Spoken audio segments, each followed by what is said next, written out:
American Graffiti, Star Wars in a varsity jacket, a hot rod, and bobby socks. So I opened my fridge last night to grab a seltzer, normal night, and suddenly I was inside Post Malone's head. Not metaphorically.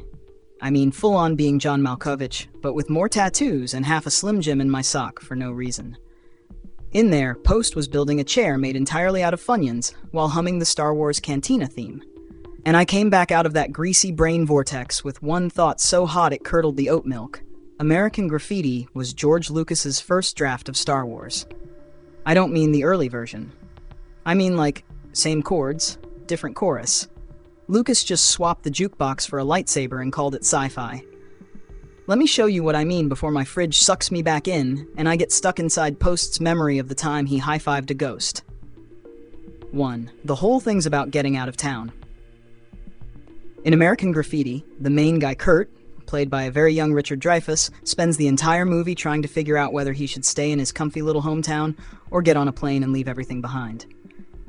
Meanwhile, in Star Wars, Luke stares at two suns like they're a sad indie album cover and says, "Man, I don't think I'm ever gonna get out of here." Same guy. Just one has acne and the other has a lightsaber. One's listening to the Beach Boys.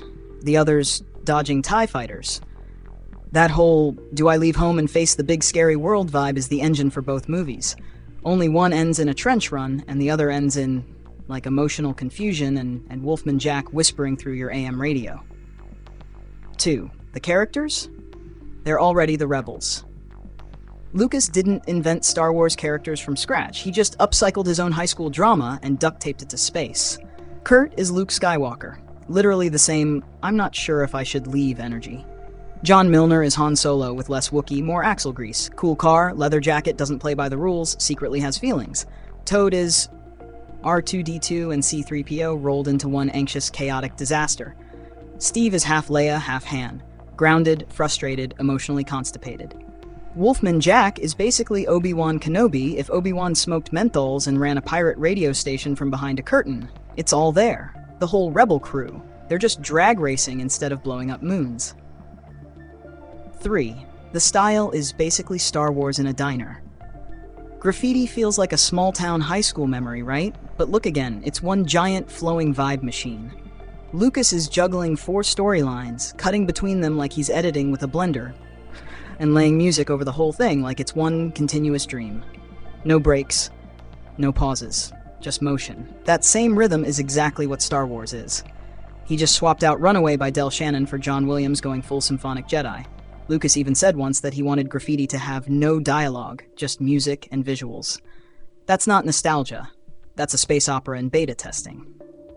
4 cars, starships. Dude, the climax of Graffiti? A high-stakes street race on the edge of town. The climax of Star Wars? A high-stakes trench run on the edge of a space station. They're both young guys flooring it into the unknown, risking their necks to prove something to themselves. And just like John Milner at the finish line, Han Solo shows up at the last possible second to save the kid and help him win. Also, let's be real. John's yellow hot rod is the Millennium Falcon with a carburetor. Lucas has a type. Fast, loud, semi-illegal, and looks great in silhouette. Number 5. George Lucas basically therapized himself on screen. Graffiti is about what George Lucas left behind. Star Wars is about what he ran toward. He split his own brain into 2 characters. Curt is the George who stayed home and wondered what if. Luke is the George who left Earth, joined the space circus, and started talking about midichlorians. One story's about clinging to the past. The other's about blowing it up with a proton torpedo. Number 6. Even the sequels follow the same pattern. Nobody talks about more American Graffiti, but it exists. It's weird, choppy, darker, more existential. Like someone tried to make a name-era Empire Strikes Back on a dare. And guess what? It works the same way. Lucas didn't see sequels as just do the first thing again with lasers. He used them to show how growing up sucks a little bit. Empire is about loss and failure. More American Graffiti is about the 60s falling apart and everyone being sad in split screen. Real quick recap. While I'm still conscious, American Graffiti is Star Wars without the spaceships.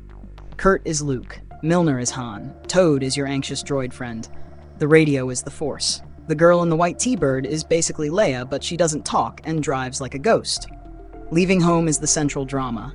George Lucas was telling the same story, just once with cars, once with X-Wings. He built the galaxy far, far away by starting in his own backyard.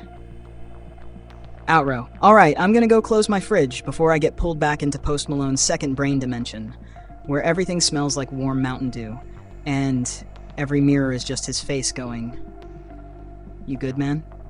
If this video made you feel like you just remembered something weird about your childhood, you're not sure is real, go ahead and smash that like you're racing Milner down Paradise Road. Hit subscribe like you're pulling that lever to jump to lightspeed.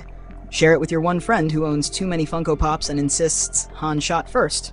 He did, we all know it. Let's move on. This has been Mind Bang.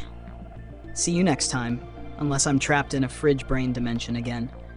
In which case, send seltzer.